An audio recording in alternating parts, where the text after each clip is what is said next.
Nosaltres, quan la senyora diputada em va enviar la proposta, que és una proposta consensuada en altres fòrums, nosaltres vam acceptar aprovar-la, però li vaig enviar a un amic la proposta perquè em diguera la seva opinió. I em va contestar amb un escrit, no? I la veritat és que just abans de plenari estava tornant-me a llegir i crec que és important que es llisquen aquestes opinions i aquests punts de vista en les institucions públiques. I per tant, si m'ho permeten, doncs vaig a llegir aquesta reflexió en el meu torn d'intervenció, que pense que aporta bastant a aquesta qüestió, si m'ho permet el president, perquè estic en el meu torn de paraula. Amb l'arribada del 28 de juny, totes les institucions, grans empreses, marques comercials i la majoria de partits polítics feu gala del vostre suport a les reivindicacions i a la històrica lluita del col·lectiu LGTBIQ per aconseguir tenir els mateixos drets i llibertats individuals que les persones heteronormatives i els rols determinats per la societat patriarcal encara imperant al segle XXI. Mostreu el vostre suport de forma pública, naturalment, canviant les fotos de perfil de xarxes socials, posant la bandera de Sant Martí, campanyes polítiques i comercials, assistència i celebració d'actes commemoratius, lectura de manifest, bonics escrits... Perdona, de verdad que no quiero interrumpir. No estaba previsto, y permítame advertir, que pongan el tiempo, porque ahora ya no sé el tiempo cuál es. Si desde control pueden poner el tiempo, se lo agradeceré. Perdone, que no le restaré ni un momento de lo que usted quiera. Perdone, pero como no me lo esperaba, pues no estaba preparado. Bueno, jo crec que és important que els grups participem en el nostre torn de paraula en un tema com este. Sí, molt bé. Perfecte. Reprenc la lectura. Mostreu el vostre suport de forma pública, naturalment, canviant les fotos de perfil de xarxes socials i posant la bandera de Sant Martí, campanyes polítiques i comercials, assistència i celebració d'actes commemoratius, lectura de manifest, bonics escrits en xarxes amb allò de «jo tengo un amigo gay», i any rere any amb l'aprovació de mocions als plenaris que són una declaració plena d'intencions, però que mai es fa complir el seu contingut.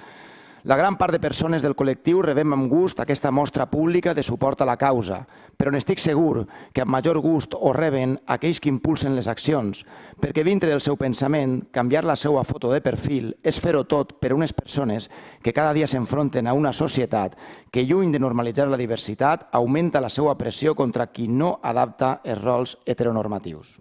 De què em serveix a mi que l'Ajuntament del meu poble es posa a la foto de perfil del Facebook la bandera LGTBIQ si aquest no és capaç de portar endavant polítiques reals per a frenar que al poble agafar-me de la mà de la meva parella siga un acte de provocació que suposa mirades i insults? Cada vegada que veig a certs polítics desfilant per la televisió amb missatges buits sobre el Dia de l'Orgull, recorde aquells dinars de Nadal de la meva adolescència. El debat estava a taula, matrimoni homosexual sí, matrimoni homosexual no. Jo era un adolescent que per aquell moment ja sabia que alguna cosa no anava com els que allí estaven asseguts volien que anara. Algú s'imaginava el que és sentir a la teua família cridant ben fort i amb arguments carregats de raó dir que allò que tu sents pel teu company de classe és una aberració, un pecat, alguna cosa antinatural?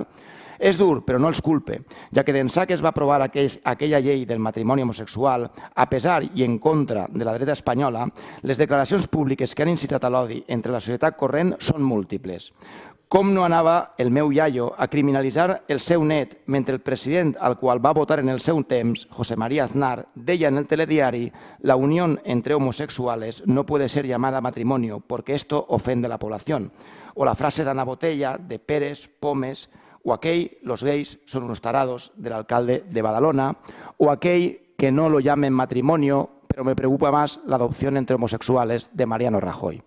Clar, més de 15 anys després de la tramitació d'aquella llei, ens seguim preguntant a mi què més em dona que l'alcalde del meu poble del PP em diga públicament a xarxes el compromès que està amb els meus drets quan encara esperem una disculpa, un reconèixer l'error o simplement que aquest partit deixi de rendir honors a qui va negar la meva possibilitat de tenir una família en el futur i tant de mal em va causar a mi i a molts. Ser gay-friendly està de moda. Sense cap dubte, som un mercat atractiu per a empreses i per a polítics. Però on vosaltres veieu diners i vots, s'amaguen persones que encara naden contracorrent i pateixen les conseqüències. De què ens serveix que cada 28 de juny pinteu l'arcoiris per tot arreu si després doneu suport i promoveu l'arribada a les institucions de la política de la por i de l'odi? De res.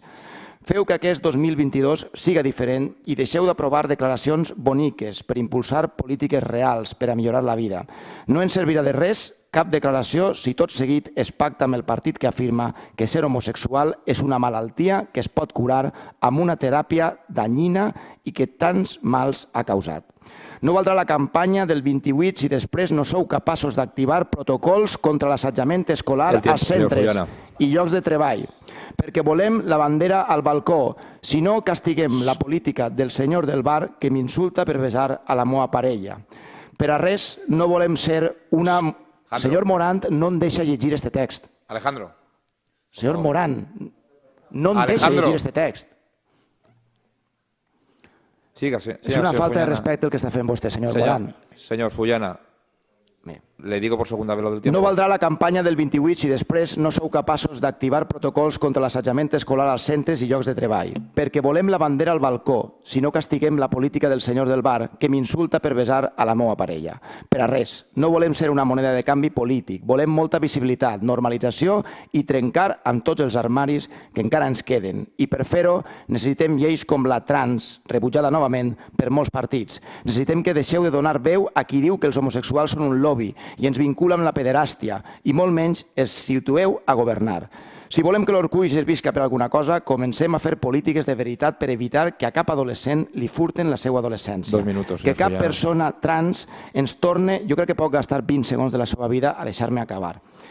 Trans es torna a llevar la vida, que no hi hagi més Samuels o es repetisquen les més de 1.000 agressions homofòbiques del 2020. Si voleu, els que podeu canviar-ho tot per evitar el que estimar, ser i estar a la vida de forma lliure siga un acte de rebel·lia que ens pugui costar la vida.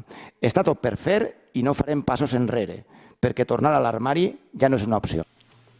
Muy bien, muchas gracias. Se levanta la sesión.